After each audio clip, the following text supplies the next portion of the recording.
Greetings, everybody. On behalf of City Lights Booksellers and Publishers and the City Lights Foundation, I would like to welcome you to another installment of City Lights Live, the virtual home of the City Lights events calendar. As always, we are beaming to you from the unceded ancestral homeland of the Miramichi Ohlone peoples, also known as the San Francisco Bay Area. I'm your host, Peter Maravellis, and tonight we are delighted to welcome back to the house Tim Z. Hernandez, celebrating the publication of his new memoir, They Call You Back, A Lost History, A Search, a Memoir. It is published by University of Arizona Press. In it, we join the master wordsmith in his ongoing search for people. His search began with the book, All They Will Call You, where Mr. Hernandez embarked upon a mission to find the families of the 28 Mexicans who were killed in a 1948 plane wreck at Los Gatos Canyon. In his latest investigative odyssey through personal and collective history, he uncovers the surprising conjunctions that bind each of our stories together. He also turns the lens back in on himself and his ancestral past. The result is a deeply intimate experience where we learn about the formative moments in his life. We become acquainted with what fueled his investigations and sent him on a course to restore our dignity in an undignified chapter in America's past. He also makes the case for why we must heal our own personal wounds if we are ever to heal our political ones. Tim Z. Hernandez is an award-winning author, research scholar, and performer. His books include fiction, nonfiction, and poetry. He is the recipient of numerous awards, including the American Book Award. His work has been featured in international media, and in 2018, he was recognized by the California Senate for his work locating the victims of that 1948 plane wreck. He is an associate professor in the University of Texas at El Paso's bilingual creative writing program. So joining him tonight in conversation will be Octavio Solis. He is no stranger to City Lights, as we've had the great pleasure of publishing his short fiction collection, Retablos, Stories from a Life Lived Along the Border. Octavio Solis is considered one of the most prominent Latino playwrights in America. He is the author of more than 20 plays. His works have been produced in theaters across the country, including Center Group Theater, the Mark Taper Forum in Los Angeles, South Coast Repertory, and of course the Magic Theater here in San Francisco, amongst other venues. He's a recipient of numerous awards and grants for his work. It's such a treat and a pleasure to have him be in conversation with Tim here today. So please now join us in offering a warm welcome to Tim Z. Hernandez and Octavio Solis. Such a pleasure to have you both back with us together here. Welcome to City Lights. Oh, thank you. So much fun. So much fun to be here. Hi, Tim.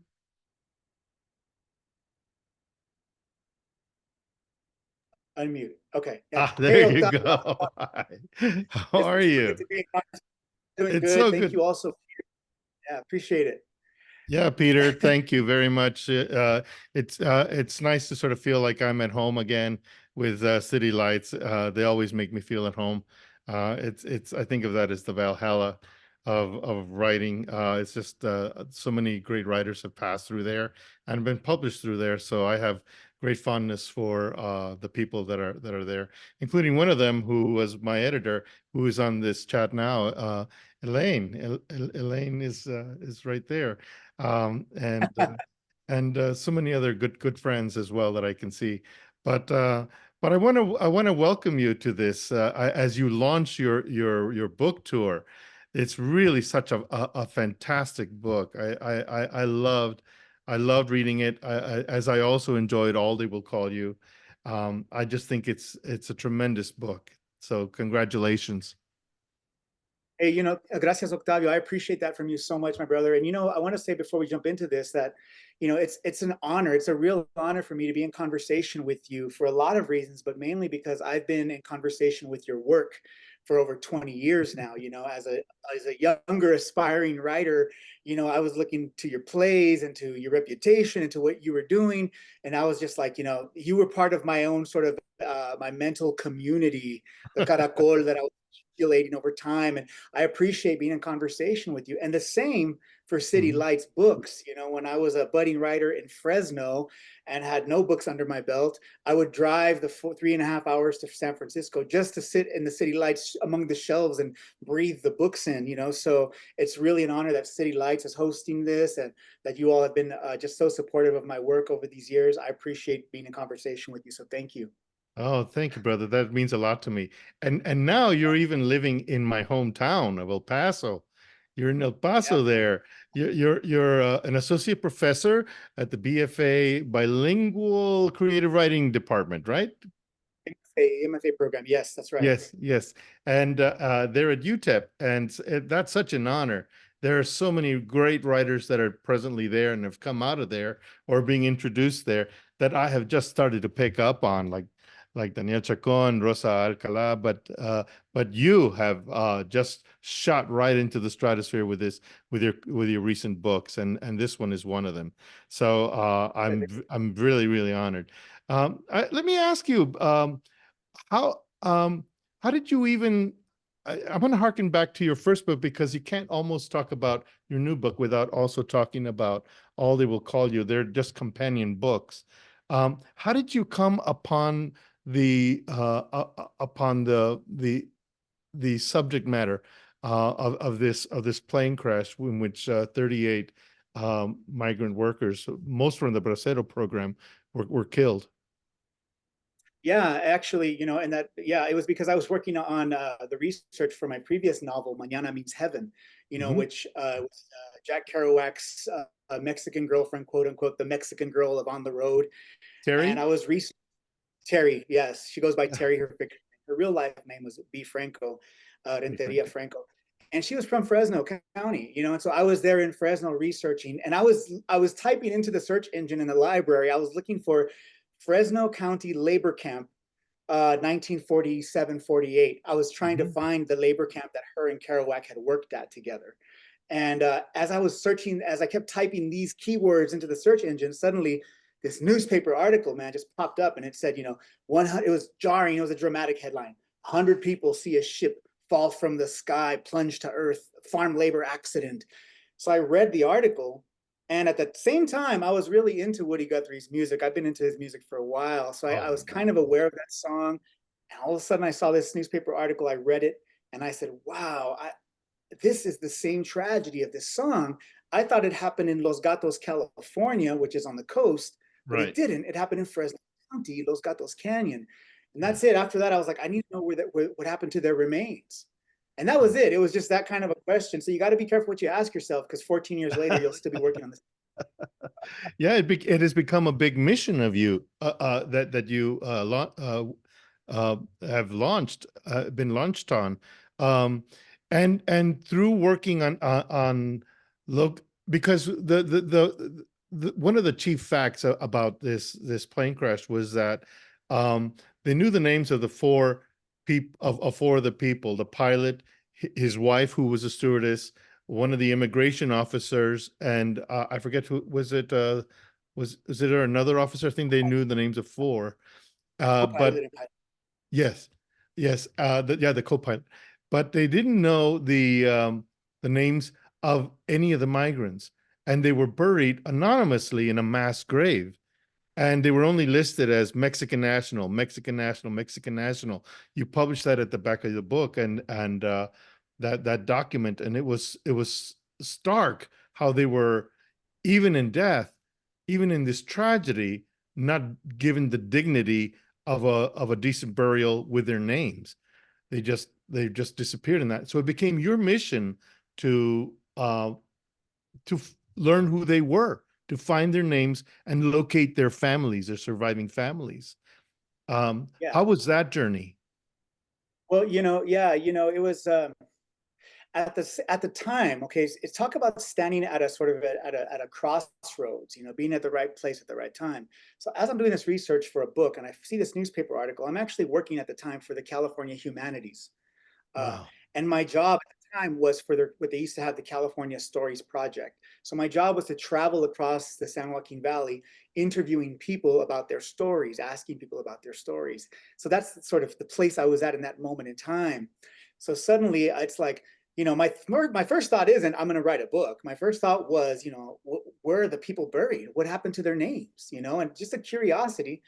So I go to the cemetery, and I mean, I don't know how many folks have ever stood before an unmarked mass grave, but there is gravity in a space like that. There's something Yeah. that shifts you energetically in a space like that. And so when I found out that they were buried at this mass unmarked grave, which was about a couple of miles from my home at the time, and I found it and I stood there and I just saw this sad little plaque that said 28 Mexican nationals, rest in peace.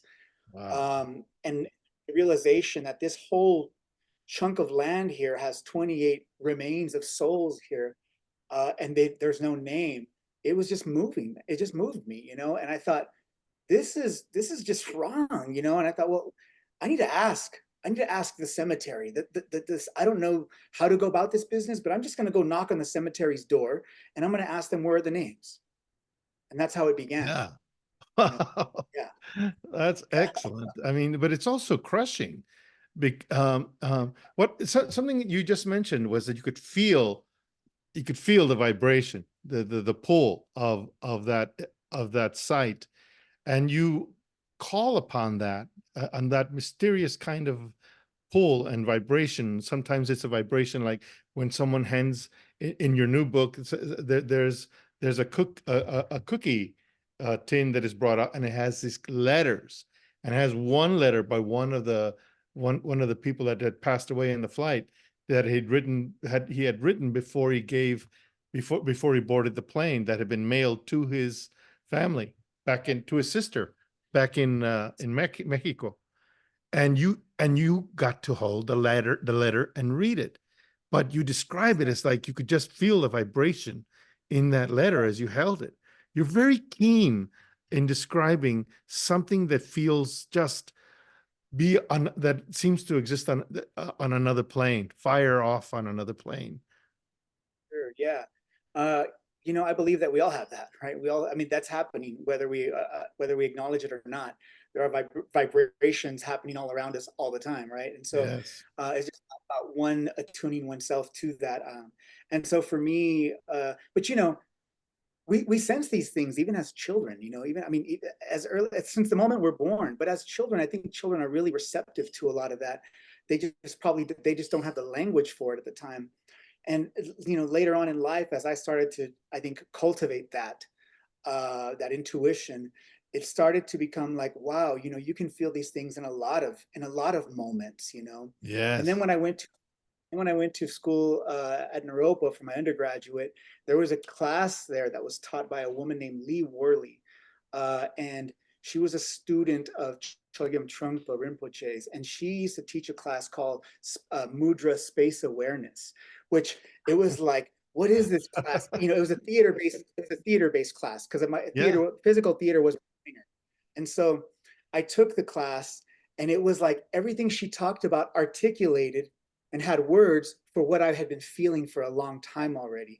How in space, right? Space shifts energetically. Space has it has its own energy. And so I really like took to that class and began to sort of apply some of these techniques and ideas to a lot of things. So even when I go around investigating, quote unquote, investigating families or people or situations, I know that I'm also investigating landscape. I'm also investigating and asking questions of space. So those are the things I'm constantly thinking of when I'm in that mode of gathering stories. Yeah. And when you start questioning space, you also turn it around and start interrogating yourself as the watcher. Like you walk around with your camera in Mexico, and you describe that in They Call You Back, and how you'd say, I really don't want to capture the Mexico that tourists capture, or that is fetishized in any way, but you're feeling like you're seeing Mexico as a lost son. And I really appreciated that, because that's how I feel sometimes when I go to Mexico, because I wasn't born there. It's my parents' land of origin, but I have I have some dislocation with that. So when I go back to Mexico, I always feel out of place, like I'm looking for home. And you capture that so well in that phrase. Thank you. It's important for me. It was important for me to articulate that in the book, because everywhere I went and talked about all they will call you audiences, white audiences or audiences who are non-Latino, would always assume in their questions, would assume that it's my story to tell. You know, oh yeah, well, you know, your last name's Hernandez, your surname's a Latino surname. Like, yeah, of course you have the right to tell these stories. But in fact, I didn't feel that way at all. These were not my stories. Right. I am a third and fourth generation removed from Mexico. In fact, we're so far removed from Mexico that nobody in my family knew. We couldn't identify any one place, state, ranchito, nowhere in Mexico where we were connected to. Nobody knew anymore. That's how far we were. And so, so absolutely, when I was returning to it, I was looking at it as a lost son, and kind of, I guess through that lens, was sort of receiving information and was thinking about my place and what am I doing here? Knocking on strangers' doors, asking them for their stories, and who am I to do that? And why do I get to tell the story? So all these questions started to emerge sort of introspectively. I had to ask myself and investigate myself in that way. What is your intention here, Tim? That was Yeah. at the Yeah. bottom of it. Yeah. And by the same token, even as you are also like knocking on doors, there are those ghosts that come knocking on your door that wake you up in the middle of the night and say, "Hey, come on, tell our story. Look for us." Yes, Yeah. he's seeing us. When you wake up, you describe it as a moment where you have these bright lights shine on your face, and it's happened to you before. It's happened to you as a child, but you recognize two men and a woman in early on in the book that are looking down at you, and you don't know who they are, but they're calling to you. I get those. I get awakened in the middle of the night by voices and ghosts that say, write me. You got to tell my story." And it's like I'll get up, take some notes, quick notes, and then go to sleep. And hopefully in the morning I'll remember what I have to do. But they come when your guard is down, when your brain is at rest, and you leave the door slightly ajar for when you're sleeping for these and I don't know if they're literally ghosts, but they feel that way because they're inside of us. They're inside of us, Yeah. and they're calling to us to like tell their stories, to write Yeah. down what needs to be I think told. I, I think that they are literally ghosts or Yeah. spirits. I Yeah. do. However, they're not always in the form of that we in our own sort of very limited mind perceive them or want them to be. Mhm. They come to us in different forms. Sometimes they come to us in ephemera, like I talk about in the book. They come to us in letters, or they come to us in an aroma or an a scent, or they come to us in a dream, or they come to us in the voices of their families. Sometimes they come through, and Yes. it's up to decipher and understand what is the message, what are they trying to share with us, and why us, what is our why us, right? And so for me that was a part of the journey, because in the beginning, as I said in the book, I felt like they were haunting me. And by that I mean there was an overwhelming sensation at the very beginning before I realized what I had gotten myself into.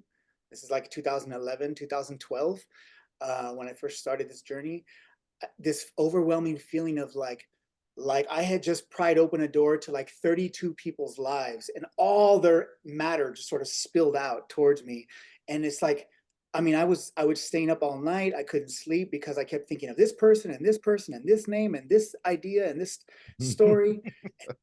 Overwhelming. And it wasn't until a friend sat me down and said, "Tell them to get in line. You can hear their stories." Yeah, you have And to I say was, you have to say, wait, I can only do one voice at a time. you know um yeah, it was like, yeah, they come to me that way too.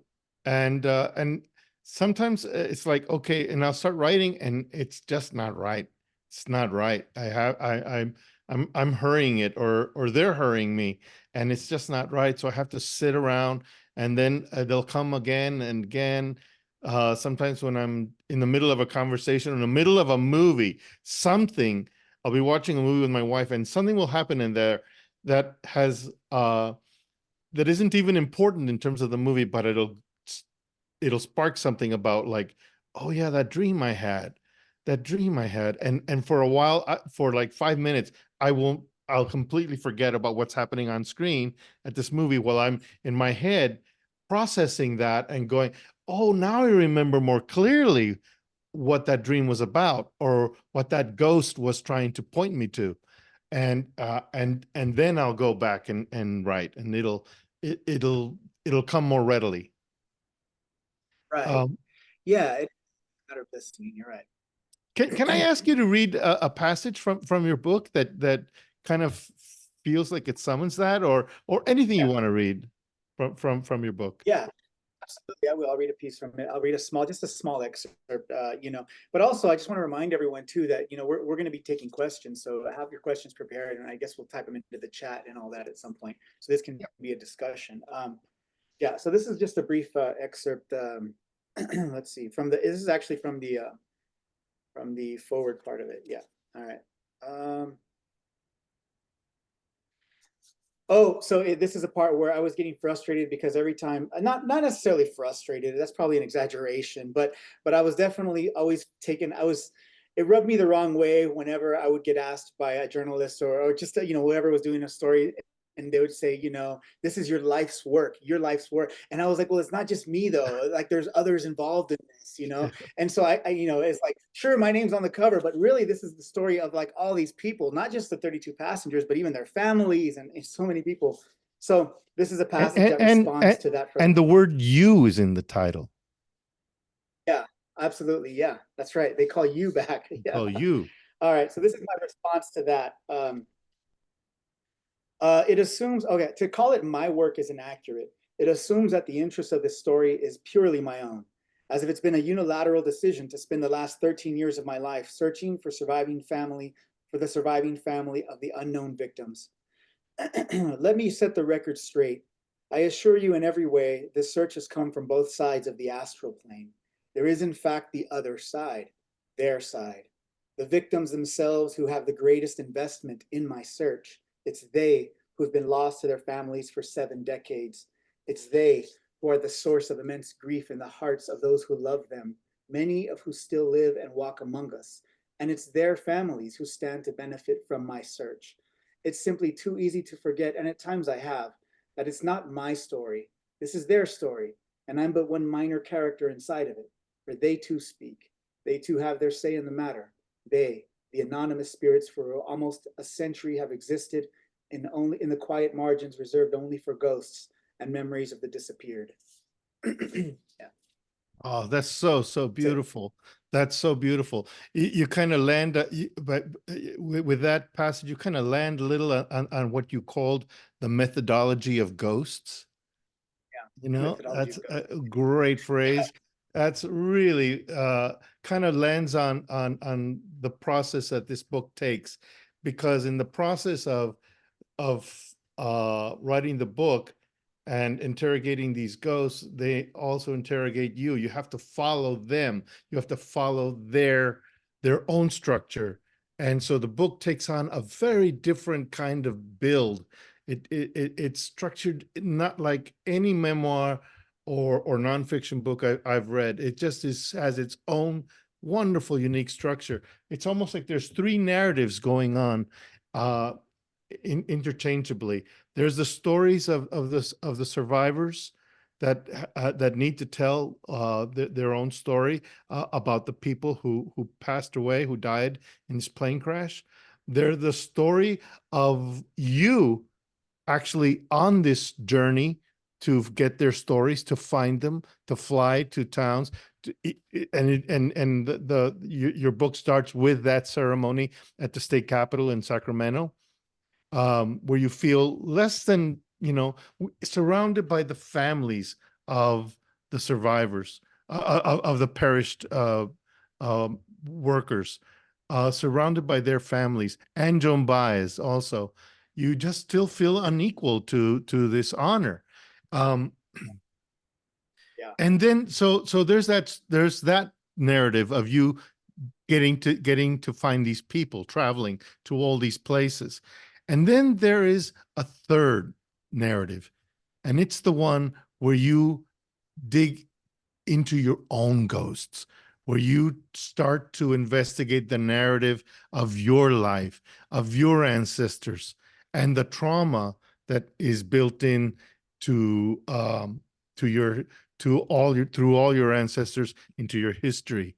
Could you talk a little about how this book and about how this book led you into that narrative?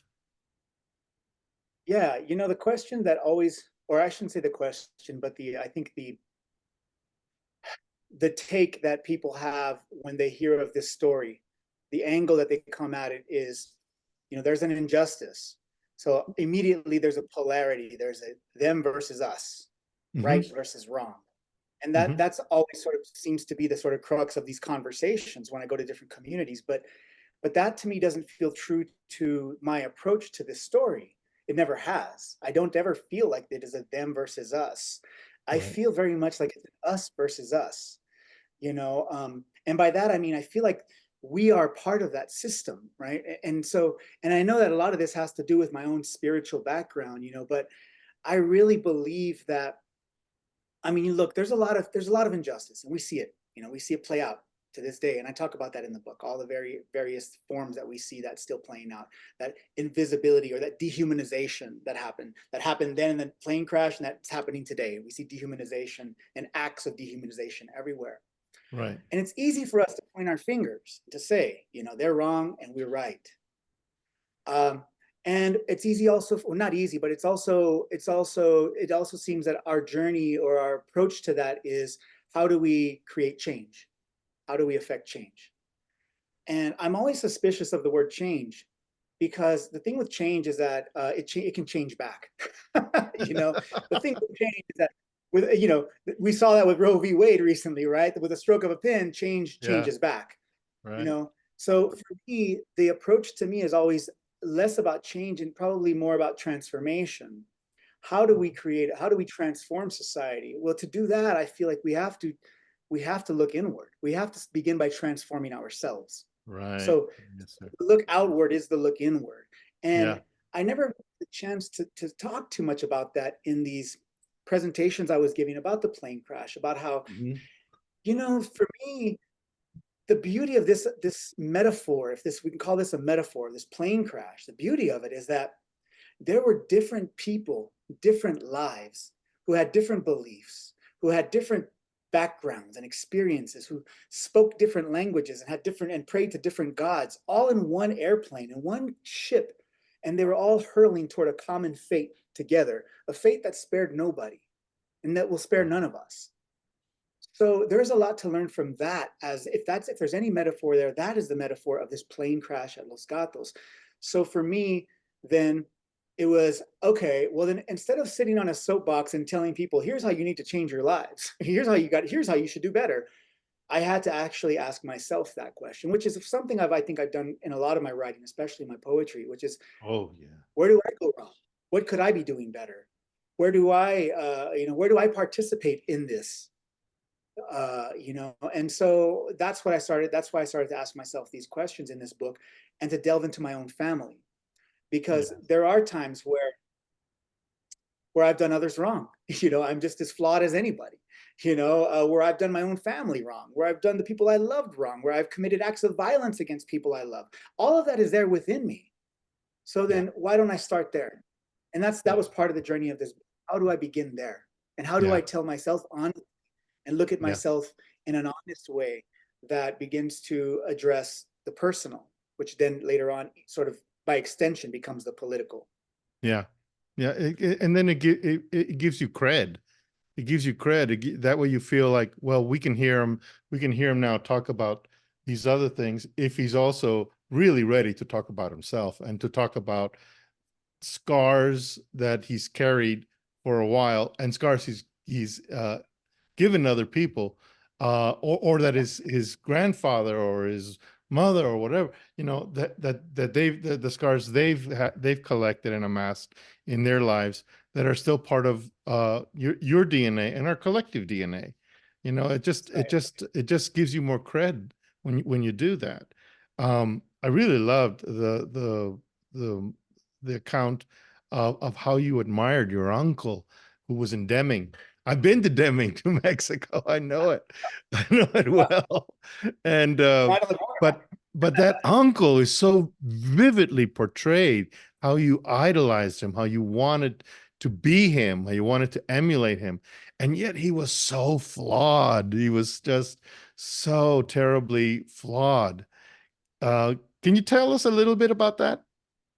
About that deal? Yeah, yeah. I mean, I think I did emulate him, and thank God I stopped at a certain point before I passed the point of no return, you know. Mhm. Yeah. But early on, emulating, and like you point out, when I began to do that introspective work, I had to go back and say, where did I get this from? Where did these scars and wounds come from? Right? Where did these flaws come from? And some of them were my own, that came from me. Others were passed on and inherited. And I began to look at that, my mother, my father, and then by extension my uncle and my grandfather, and going back, and going, wow, here's where we're at today, you know.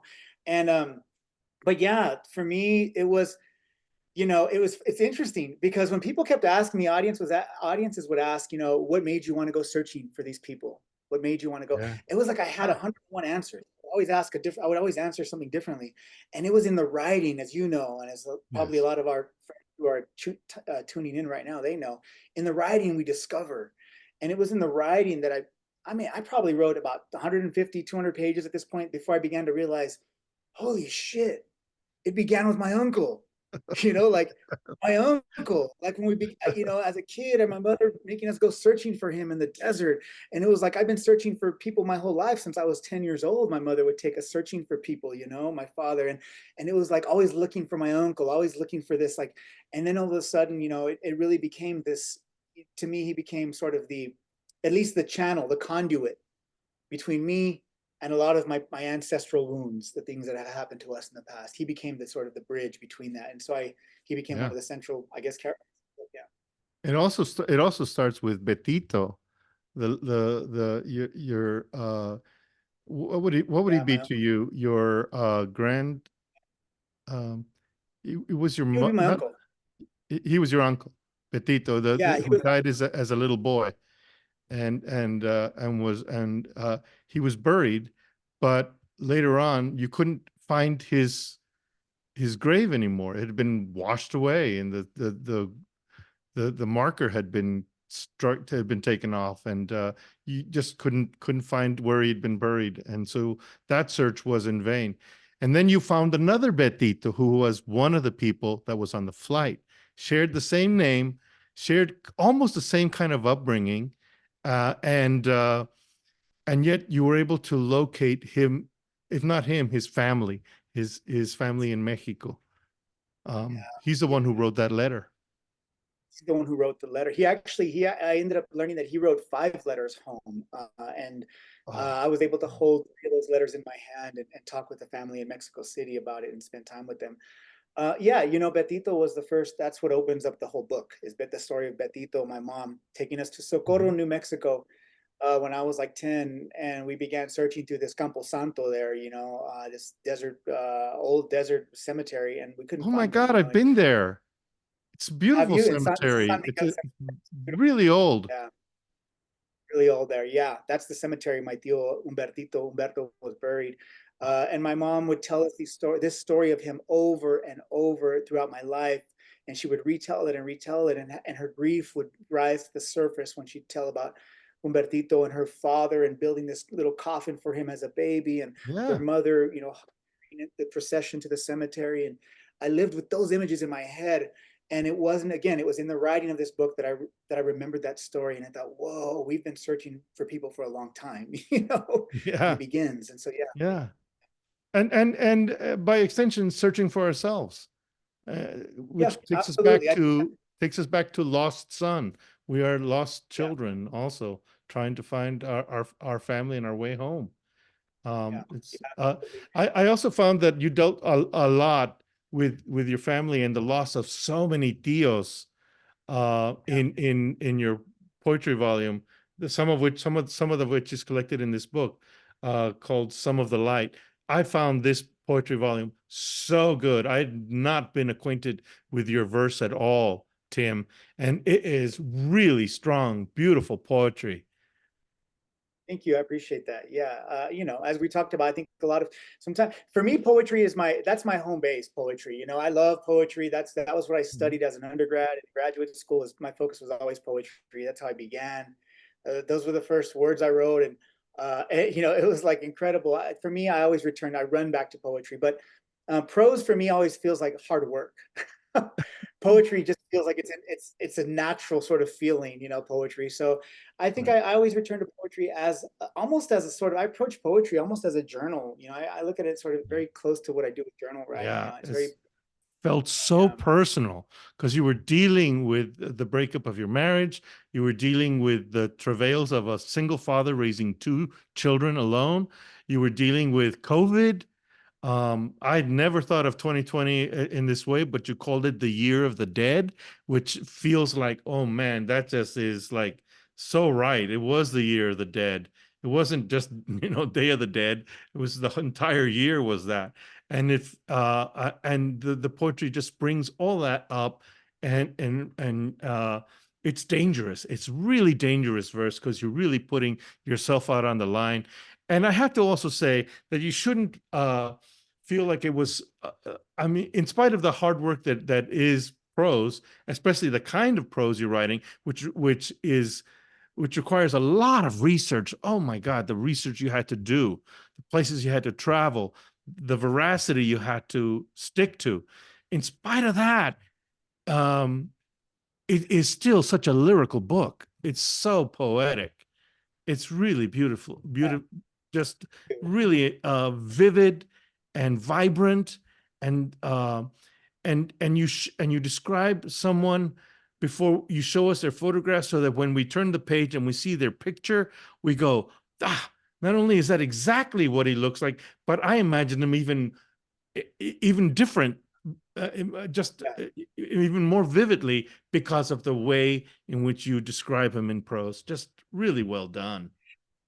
you know what, too, I just want to say this too, and I think we should probably take questions here pretty soon, but Oh yeah. I want to say, you mentioned the kind of almost the hybrid nature of the structure of the book, you know, having Yeah. three different narratives. You know, all of that really is, I really look at this book and I shape my books, all my books, as I do a collection of poetry. That's how I see that's how I'm able to put it together. I see them as all these individual sort of stories, right, or anecdotes, and how do I weave them together? To me, it's poetry that I pull from. And in fact, the book you held up, All They Will Call You, when I first began the first drafts, I literally thought of it as it was going to be a book of documentary poetics. That's what my Wow. approach was. I was going to Yeah. like to write it like Muriel Rukeyser or C.D. Wright, or you know, all these documentary poetic books that I loved and admired. But what happened was, the moment I found the first family, they had a lot to say, and all of a sudden I had to listen and give them more room to talk, and suddenly I was like, oh, it's not poetry anymore, it's prose now, baby. You know, it's like, I got to keep it going. So that's what happened. But I still structure my books the way I do. I envision them conceptually like a book of poetry. You know, how do I use juxtaposition? How do I use language and repetition? How do I, you know, use even sort of a white space the same way you would in poetry? So for me, when I write them, that's what I'm thinking of. Yeah. Well, that's fantastic. That just must also make you a really good teacher. Before we take some questions, is there one more passage I can ask you to read? Sure. Doesn't have to be Let's too see. long, just something Yeah. something you can share before we go to questions. Yeah. Let's see. Yeah, let me see. Gosh. You know what? I'm gonna read from.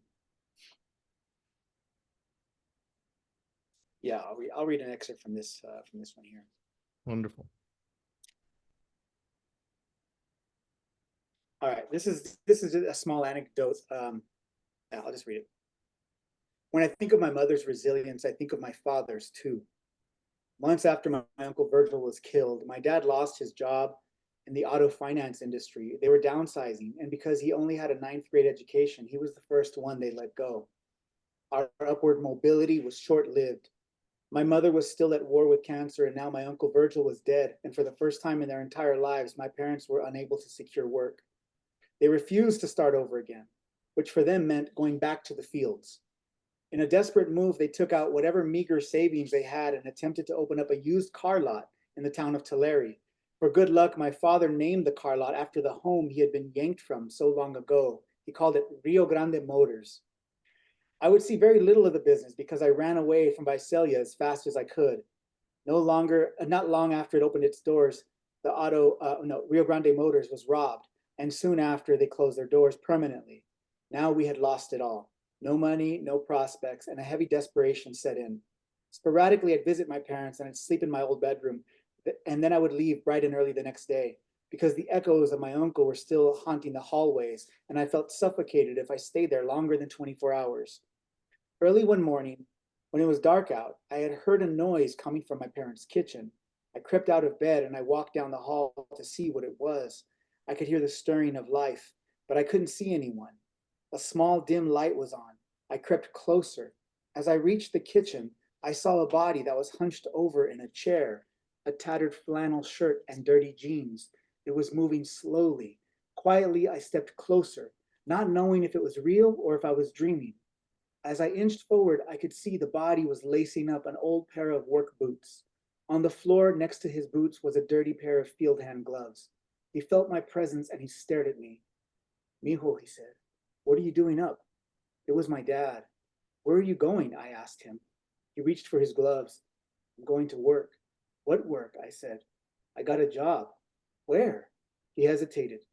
I'm picking cotton in Kalinga. He wouldn't look at me. The fields, I said? My father hadn't set foot in the fields in almost 15 years. He snatched the thermos off the counter. I gotta make money somehow, he said. He checked his pocket for his keys and then headed out the front door. And just like that, he was gone. I stood for several minutes inside the weight of his decision. I knew what it must have taken for him to swallow his pride and return back to the fields, the place of his own beginning. Yeah. Thank you, brother. That was really, really such a beautiful, beautiful passage to read. That was wonderful. Should we open it up to some questions?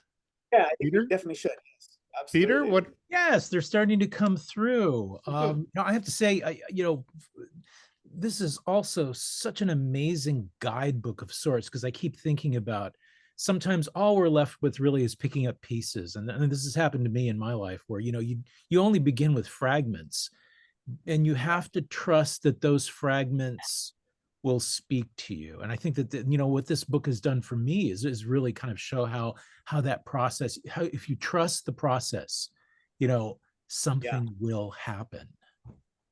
Yeah. Yeah, Oh, yeah. absolutely. Yeah. So It was let's go into the because of that questions. fragment. Yeah. Let's see. So Yeah, Elaine, our director, says, hello, my dears. What a great conversation. I can't wait to read this book. I love this idea of a quote unquote methodology of ghosts. Can you tell us more about that? That's from Elaine Katzenberger. Yes. Excellent. Wonderful. Good question, Elaine. Yeah, that actually came from, I was at the seminars. It was like a seminar at UC Berkeley that I had to apply to it, and I submitted my manuscript, all they will call you, in a very early form, because they would gather, scholars from different backgrounds. They had they had a ethnomusicologist, they had a historian, they had just, English major, they had all these different scholars gather, and they would look at your manuscript in progress and they'd give you feedback. And I did that as a way to, very intentionally, because I wanted to receive criticism, harsh criticism I was hoping for, so that I could sort of get my chops up and build my strength and know where my weaknesses were in the book, so I threw myself into the fire that way. And, it was great. In fact, they hardly criticized me at all. They really were just excited about the book, which is nice. At the very end, though, one of them asked me, he said, can you tell us more about your methodology? And I thought, well, that is such a scholarly thing to ask, And then he said, well, I said, what do you mean? He said, what I'd really like to know is how much of the methodology are you willing to let the reader in on? Or are you going to let the reader in on? And so, I thought about it, and I was stumped in the moment. I thought, well, gosh, they're probably looking for an academic or a scholarly response to that, but they would probably laugh at me if I told them, well, my methodology is more like tarot cards. I write their names on papers and I scatter them across my table and I let one speak to me, but I can't say that here. So I didn't reply. I just kind of was like, well, yeah, I'll get back to you on that question, and I thought about that over the many years and it stuck with me. And Mhm. finally, when I was working on this book, I remember thinking, you know what? I'm going to revisit that moment because I know the answer now. It is a methodology of ghosts. I'm having to communicate with from the other side. How do I do that? Well, I have to approach it in that way. And so for me, it really became a way of, it's like a wink to the scholars and the academics who are going to be, fact checking me. But at the same time, it's also to the general reader, we all have the ability to follow our own intuition, and that's what this is about. It is about following our intuition, following our instinct, and having these conversations and not being afraid to talk about that aspect, the spiritual aspect of these stories, and so what it means to story gather. So that's why I came up with that. It is a Dada method. Somebody wrote such a Dada. Absolutely. Here's the thing is, William Butler Yeats was really big on the occult, and Oh yeah. when I started to read how Yeats was talking about, like, how he was like, I'll approach the story through any means necessary. I have to gather the story in one way or another, that there was no sort of boundary to that. I love that idea. It fascinated me. And I thought, you're right. How do we go about gathering stories? Well, by any means necessary, and so that was kind of the approach was, and yeah, I'm going to go all in on this. I got to tap into any sources I have at my disposal. So It makes sense. Yeah. And does make sense. Dr. Jacqueline Ryle says it feels more organic than method. Yeah, absolutely. That was the idea. That was what I'm implying there. Absolutely. That it is something organic. It's something that we all sort of inherently have within us more than a method. Yeah. Or that becomes the method, yeah. So Thank you, the Elaine. next one's Thank you, from my wife, Julie, who's in the room too. Julie. Hello, Julie. She says, See? love that you mentioned Muriel Rukeyser. I wrote my master's thesis on her epic poem, Book of the Dead, and I'm a huge fan of a creative restructuring of academic and nonfiction writing. Hélène Cixous has also come to mind. Can't wait to read the book. Thank you both for this inspiring conversation. You, absolutely. Yeah. Muriel Rukeyser was one of the first ones. What I liked about Muriel Rukeyser, for anybody who might not be familiar with her work, the Book of the Dead, the idea of documentary poetics was really intriguing to me because, as Peter pointed out, this information was very fragmented. It came fragmented to me. This story is 70 years old, or at the time I came upon it, it was 70 years old. So everything was in pieces, as you would come across a plane crash. And so I thought, what kind of text in the world exists that it makes sense of the fragmented pieces? And to me, it was Muriel Rukeyser, pieces of dialogue, pieces of language, pieces of found text. And how would I organize them in a way that conveys a narrative? So I was really looking to a lot of the documentary poetics as a way to put together the structure of all they will call you, and then they call you back. Mm-hmm. Sony would like to actually ask in person. Sony, I'm going to unmute you now. You need to unmute yourself, actually. All right. Hi, Got Tim. it. How are you? This is Sonia Hey, Gutierrez. beautiful. I Good saw to see that you were you. having a presentation, and I was like, I gotta make it. So my question Nice. to you is that you were mentioning that you're connected to the spirit world, and as you know, so am I. When was that moment as a writer where you felt like this is it? Like that's my spiritual connection? That moment, do you have a memory as you were writing, or somebody, one of the ghosts? I think in terms of the writing, I was very much in denial for the first few years, very much in denial. Like, I can't say this, can I? And I can't talk about this. But yet I found myself, as time went on, having conversations with the spirit world, having these conversations and having sort of interactions, right? Various interactions with it, and not having the language or even the sense of who do I talk to? As I mentioned in my book, I've seen a therapist for many years already. I couldn't even talk to my therapist about that because I was like, I don't know, get reported or something. Who knows, and it wasn't. Yeah, I was like, well, who do I talk to? But it wasn't until I connected with like-minded friends like yourself, Sonia. But in the book, I mentioned a good friend of mine named Angela Guerrero, who's just an incredible person and very spiritually grounded also, who was the first one. She's the one who actually told me, ask them to stand in line, to get in line, tell them that you can hear their stories. She began to give me language and also give me instruction on how to navigate that space. And as I started to move forward like that, And the first thing she had said to me, in fact, was, she says, every time you've gone to the crash site, have you made an offering? And I was like, Mm, I haven't. mhm, And she said, mhm, and that could be part of the sort of chaotic sense that you're receiving, you know? And I was like, you're right. And then the next time I went out there, the intention was, how do I make an offering? And I began to make offerings through language. I would speak offerings, and then I would also, you know, obviously we'd leave tobacco or sage or whatever it was that I needed to bring to them at the time. And things started to fall into place for me. But once I started to move forward with that intentionality, that wasn't, I would say, about a good 5 years into my journey first, because I was in denial. And like I said, I didn't even want to talk about it. And I already knew that by the time I wrote All They Will Call You, I just wasn't going to bring it up. So when I started to write They Call You Back 14 years later, or 12 years later, it was now like, you know what, I'm going to have to be okay with saying that. And, you know, as you know, because you're also an academic and a scholar, it was very difficult for me to push through, because I know that the scholarly and the academic side, traditionally speaking, would frown upon that, you know, because there's no sort of tangible data or evidence of that, you know. But I'm glad and grateful that there are a lot of scholars today, our generation, I think, too, that are starting to change that dynamic. And I also see Dr. Lilia Soto as well here, who's also in that sort of same vein as well, who's teaching in that way.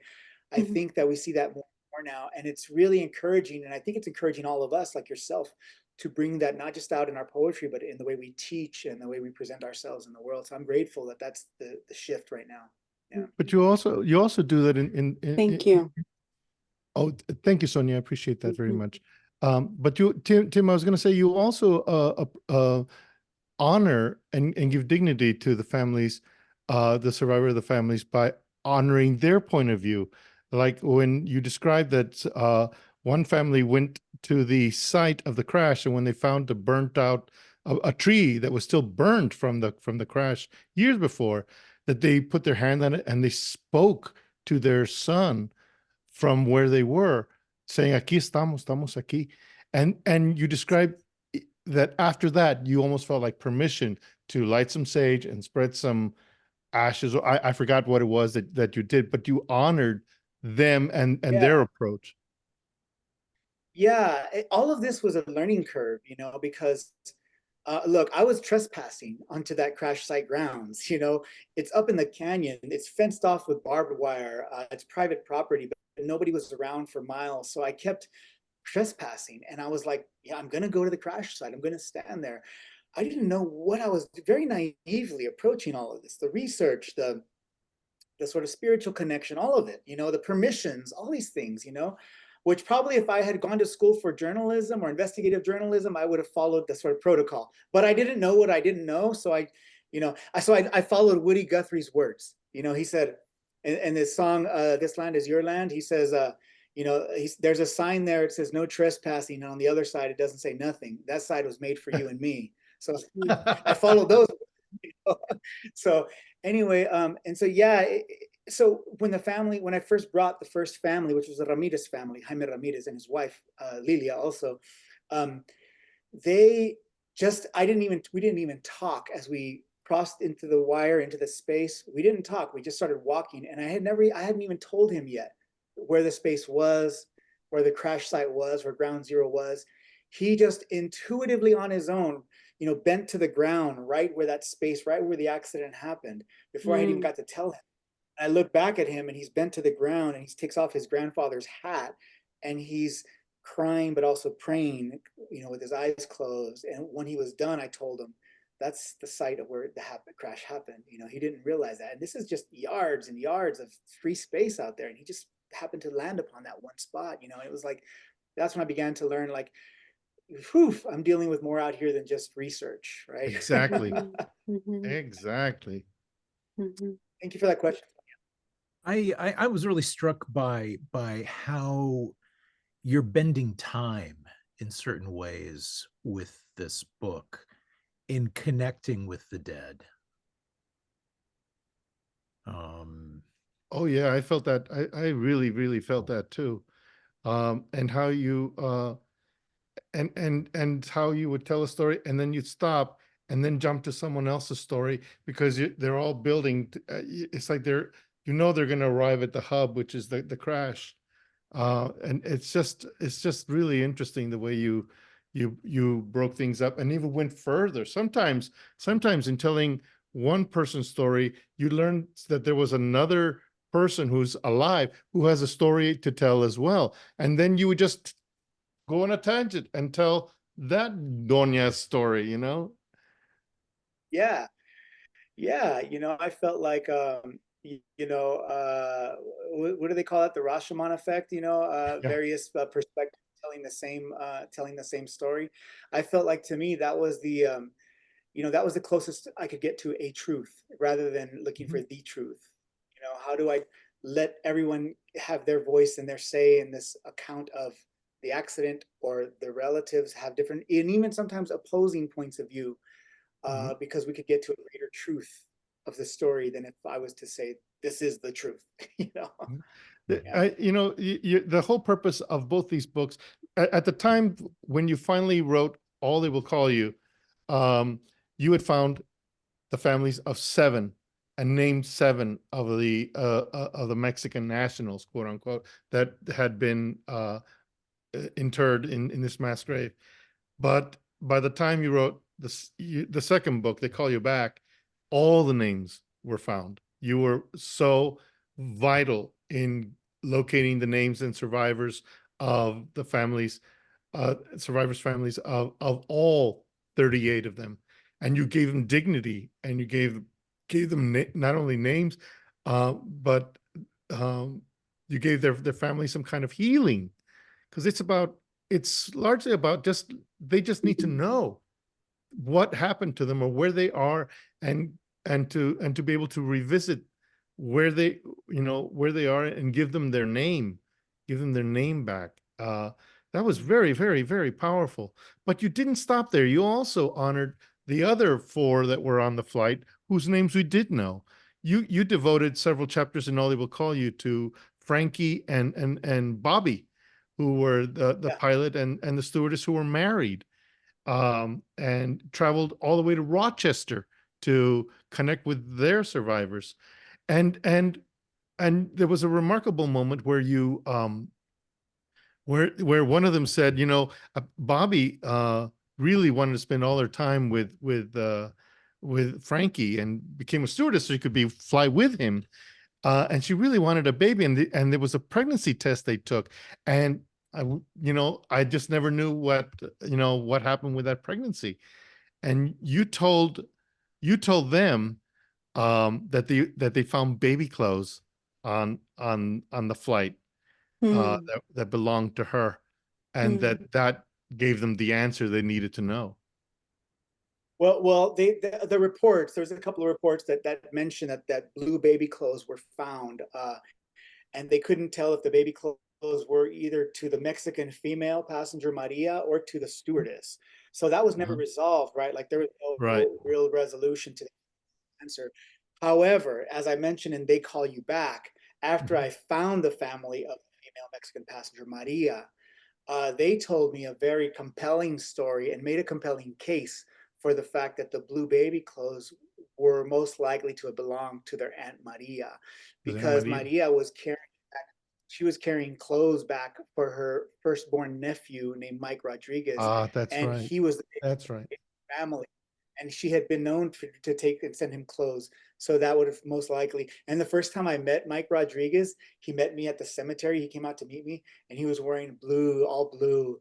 It was a beautiful moment, because in his mind, in his heart, he had owned that moment. It was like, wow, it was just incredible. Yeah. And a lot of these stories, and this, all the writers who are listening right now know this too, that it's difficult. We have to just pick and choose which stories we tell, but there are so many brilliant, powerful stories and anecdotes inside of these families that they all contain. And I had to just really, I could write a whole book on each family, and it was like I had to just kind of pick, the gems of each family, and which mounts to about 15, maybe 20 pages at the most per family, but yeah. Excellent. Are there any more questions? Oh, well, there's lots of little comments. I can just run through them, like really quick here. Julie sends once again, your ability to explore and trust the process and allow the process to take center stage is wonderful. We have Dr. Jacqueline Ryle saying, I love how you accept, appreciate, respect each their own truth. Thank you for that. And you allow each to heal in their own way. Let's see. Elaine says, do ghosts seem to have a methodology? Having listened to those voices, whatever you might name them, the two of you have experienced their quote unquote process. What would you say to that? I mean, I feel like we respond to that in some way. Like we, Go ahead, Tim. not to be dismissive at all, but I feel like we kind of responded to that in some way. You know, we talked about. Yeah, I feel like we kind of. But with in my case, I feel like because these ghosts don't exist in time, they exist outside of time, they can move through it. So things will be revealed out of sequence, and I think that's sort of part of it. That's part of how I write is that, you know, things I write as they come to me, and then later on I will put them in the right order. But sometimes that order which they come is the right order. That's exactly how they want it to be told, and that will make a kind of beautiful sense, and lay out a whole new pattern. It's about the secrets that they reveal, and how much they reveal in the telling of those secrets and relaying them. Some of the answers are laid down so that I know the path, but I don't know everything. And they're cagey. I think these ghosts are really cagey. They don't reveal everything all at the same time. So I just have to sort of follow their own logic, their own method, their own methodology, you know. And I'll add to that, Octavio, you're absolutely right, but I'll add to that, you know, you're talking about the actual act of writing and the process of writing, but then even the process of story gathering the stories, you're following it intuitively where the story is taking you. And I kind of refer to this in the book also, that I learned very quickly that the story I'm after is rarely the story that is after me. And so, you know, it was like, and by that, I mean, I would come to, I don't know, meet a family and I'd have 15 questions prepared to ask them. And I'll leave not having a single one answered, but having learned so much more. And in fact, you know, one of my favorite stories that's in the book is the horse story, which was told to me on my first trip to Mexico when I went searching for the families. That was a powerful story that I carry with me as a sort of just a reminder, you know, as a reminder of what my purpose and my you know, and it was told to me by an old bracero who was sort of almost to me kind of jokingly, he was like, well, you're going around finding families, find the horse for us, find that old horse, the prehistoric horse, you know, and it was like, it became a powerful story. And so for me, I see a few people laughing, maybe they've read it too. Jackie, I know. So yeah, for me too, it's also the sense of discovery and things out of order was also not just in the writing, but also in the research and the gathering of stories. Yeah. Mm-hmm. How has living in El Paso changed or affected your writing? Has it? Oh man, that's the question. That's the $100 question right there. You know, let me give it more weight. It's $1 million question. You know, because you know, when I first got here in 2014, when I moved here from Colorado in 2014, 10 years ago, I was, you know, in the first year, I was like, what have I done? You know, I was like, what have I done? Why am I here? You know, born and raised in the San Joaquin Valley, I lived in Colorado in the Rocky Mountains, and all of a sudden I'm in this barren desert with, you know, cactus and rocks. You know, I was like, what am I doing here? But I want to say at some point in the writing, of course, too, but over the years, as I mentioned in the book, I started to come to a lot of realizations that, and the first one was a cousin of mine took me, I want to say within maybe the second year I was here, took me to the cemetery. And he said, Mijo, Concordia? he took the cemetery here. And he said, no, not Concordia. No, I wish that'd be great. I was like, no, this was a cemetery in Deming, New Mexico, right? But in this area, right? So, yeah. in the cemetery. And he said, look at all the names on this part of this whole last chunk of this whole area. So I started looking at all the headstones, and they're all my family, you know, and they're going back to the early 1800s, like for generations. Wow. And I was like, whoa. And at that moment, it occurred to me that I always thought I was from California, but I wasn't. I'm from here. My people are from here. Like California was a pit stop because we didn't have any family there except for like my, you know, my core family. It was like they're all here for generations. And when that, after that trip, I began to feel like I belonged here. And I began to ask myself the other question: why was I brought back here? Why did they call me back? Mm-hmm. You know, Yeah. Oh, and so oh, dude, that right on. Excellent, excellent. And you're there in this wonderful like stew of fine writers that are just publishing all the time. I've just gotten to know so many of them recently since I started going back to El Paso, mainly through Literarity, that bookstore. Bill, who runs it, is constantly thrusting books at me. You have to read this guy. You have to read Tim Hernandez. I consequently, I have 2 copies of this book, 2 copies of Some of the Light, because every time I go, so I've got Daniel Chacon, I've got all of Rosa's books, her poetry volumes. It's just there's just so much writing coming out of there, and such good writers that are being drawn to El Paso again. I'm just really blown away. And to know that you're there, it's just awesome.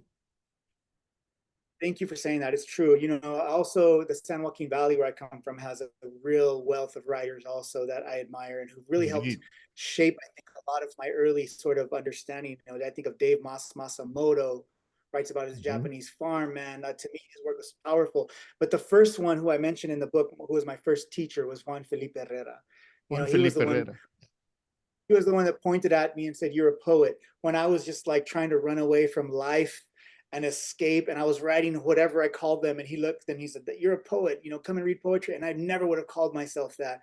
And then he was like, "Come and stay on our couch and live with us, we'll teach you poetry." And I did. I literally stayed on their couch for like 2 years, you know what I mean? So it was like, and that was my opening, and I'm grateful. But it was Fresno who started that, and now I come to El Paso and find a very similar community here, and I feel a community that touches to another deeper side of myself that I had never been in touch with, like we talked about. So going back to the comments, though, there was a question by Lilia Soto, who's a good friend of mine also. How do you balance the story of the plane crash and your own story? I think I kind of addressed that. I think the plane crash. I think of the plane crash as a sort of an invitation. You know, it's an invitation for me to ask the hard questions, not just of the family and of the situation, but of myself, you know. And every time I would go about searching for these stories, I knew at some point, as Octavio pointed out, that I was searching for my own, I was searching for answers for my own life and what I had gone through too. And so once I accepted that was the journey, then it was easier to write about it. Yeah. Thank you for that question. Well, the comments keep coming, and I think we could be here for a while. We have now come to the top of the hour. Octavio, do you have any parting thoughts? No, just I think that if everyone buys They Call You Back, you'll feel compelled to read the companion book, All They Will Call You.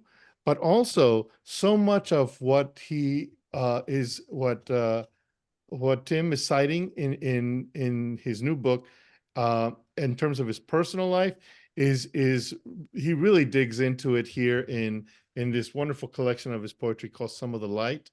And it's just I think this is really some of the best poetry I've read in a long time. And then also Mañana Means Heaven. Is that the right title? Did I say it right? Yeah, as I recall, Mañana Means Heaven. You'll find yourself being drawn to that because of this woman, ¿cómo se llama? I forgot her name. I didn't hear you. I'm sorry. Yes. Franco. Yes. Who was fictionalized as Terry by Kerouac when he wrote On the Road, which brings us full circle to City Lights, because he was there too. Yeah, that's right. You'll feel compelled to read all those books, and they're just really, really awesome. You'll learn that you're in the presence of a writer of formidable talent, formidable energy, and a fearlessness that is very welcome in both poetry and prose. You're just fearless. Thank you, Octavio. And I have to also, pass that back to you, because Retablos is a fantastic, incredible book of, I feel very much, and we've talked about this, I feel it is your memoir also in some ways. Obviously you took a few liberties because you're a storyteller at heart, but the memoir of it, the heart of it there is there. And, I had the privilege of seeing you read from that here in your hometown of El Chuco, here in El Paso. And honestly, your book and your plays, everybody should definitely read them, watch his work. Yeah, absolutely. So gracias, Octavio. All of your work has been an inspiration to me. Thank you. Oh, my pleasure, brother. It was such an honor to break bread or just chop it up here and chat about your book and your life. And I just can't wait to see what's going to come with the tour. I know that you have a performance background because you were a theater artist. You've written songs for bands. You've struck out in screenplays, novels, fiction, poetry. You've done it all. And now part of your book tour involves doing a presentation that includes music as well, right? Got to. Yeah, we got to make it engaging and entertaining, Exactly. Exactly. So thank you, Octavio. I look forward to it. Maybe I'll cross one of your paths out there and be in your city. We can break bread in person. I look forward to that. So thank you. Listen, if you want to come up here, I'll put you up, brother, and I can arrange for a reading at several bookstores here for you. All right, you all heard it. I'm going to hold you to that. Okay, brother. It's true. It's open invitation. Thank you all. Thank you, Lilia Soto. Thank you, Sonia, also as well for your wonderful work. Thank you, Jackie, as well for being here. I look forward to seeing you in California soon. Thank you, my friends. I appreciate you all. I do. Thank you, Peter. Gentlemen, thank you ever so much for gracing our virtual halls. Tim, congratulations for another amazing book. Octavio, you're the best. We really appreciate you doing the honors tonight. And man, there has been so much love in the room, just coming through all the comments and, just the looks on people's faces. So thank you all in the audience for making it real. Tonight's event has been made possible by support from the City Lights Foundation, fostering an active engagement with books and literary culture. Our public events, our publishing program, and educational outreach are all dedicated to sustaining a vibrant community of readers, writers, and independent thinkers. So thank you for joining us, everyone. Be safe, be well, please be kind to each other. And we hope to see you all again soon. Okay. Bye-bye. Bye, everyone. Thank you. Thank you, Tim. Such an honor, brother. Thank you, Peter. Thank you, City Lights. Thank you, Elaine. Have a good night, everyone. Thank you, Elaine. Bye, Peter.